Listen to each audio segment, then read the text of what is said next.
Hello and welcome to Unit 2 of 3290, Writing for Publication in Higher Education. We just finished up the first week, which was all about getting started within academia. And, you did the journal editions. We looked at a discussion board trying to see which journals would be best suited to getting you right on track, so to speak, for looking at potential journals for your publication this semester. The paper that you're going to work up from a previous paper used throughout this PhD in literacy program. As we talked about, that could be from a literature review. That could be based upon a new paper you want to develop this semester. It could be based upon some other kind of action research project that you might have done during a master's degree even.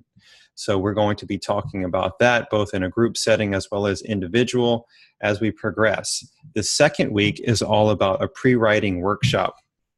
And we're going to be looking at, trying to formulate the beginnings of your paper, that including the abstract and the introduction. I have included a rubric there that also talks about what are the components that we're looking for within an introduction or within an abstract. You can always refer back to, I believe it's page 8 or page 10 of the APA handbook for the components of an abstract. It's a very handy tool to be able to utilize there. This unit as well, we're going to be looking at paragons in our field. So for example, let's say that you're passionate about reading motivation. Some people or some notable figures that you might want to look at in their resumes and their CVs and their work history, so to speak, would be from the likes of Linda Gambrell or Barbara Marinac or John Guthrie. Those people would be notable figures within the field of reading motivation in particular, but maybe comprehension or TESOL or special education or gifted learners or something else really strikes your fancy.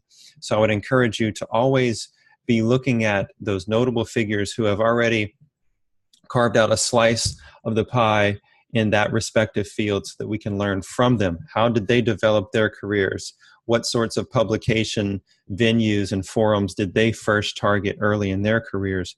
Who did they study with?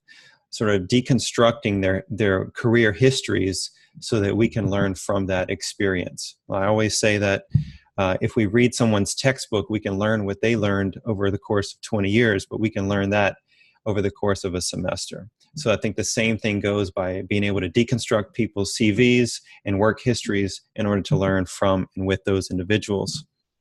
Feel free also to reach out to those people if you have particular questions along the way too.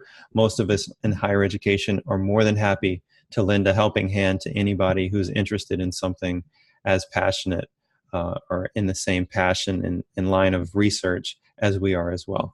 So I look forward to working with you during this second unit and also grading and evaluating your work from Unit 1. It was a pleasure learning more about each of you, and I look forward to doing much of the same as we continue in 3290 this semester. I wish you all the best this week. Take care.